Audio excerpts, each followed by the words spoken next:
ଆଜିର ପ୍ରଶ୍ନ, ଶ୍ରବଣ କୁମାରଙ୍କୁ କିଏ ସ୍ୱର ଭେଦି ବାଣ ପ୍ରୟୋଗ କରିଥିଲା?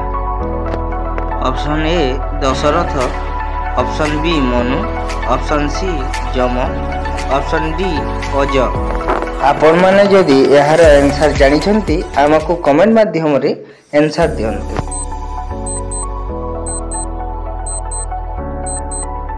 ଏହାର ଆନ୍ସର ହେଲା ଅପସନ୍ ଏ ଦଶରଥ।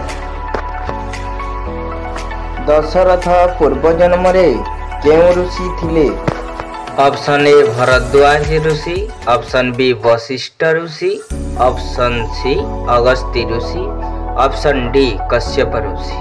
ଆପଣମାନେ ଯଦି ଏହାର ଆନ୍ସର ଜାଣିଛନ୍ତି ଆମକୁ କମେଣ୍ଟ ମାଧ୍ୟମରେ ଆନ୍ସର ଦିଅନ୍ତୁ। ଆପଣମାନଙ୍କୁ ଟାଇମ୍ ଦେଉଛି। ଏହାର ଆନ୍ସର ହେଲା ଅପସନ୍ ଡି କଶ୍ୟପ ଋଷି। ଏମିତି ନୂଆ ନୂଆ ଭିଡ଼ିଓ ଦେଖିବା ପାଇଁ ଲାଇକ୍ ଏବଂ ସବସ୍କ୍ରାଇବ୍ କରନ୍ତୁ।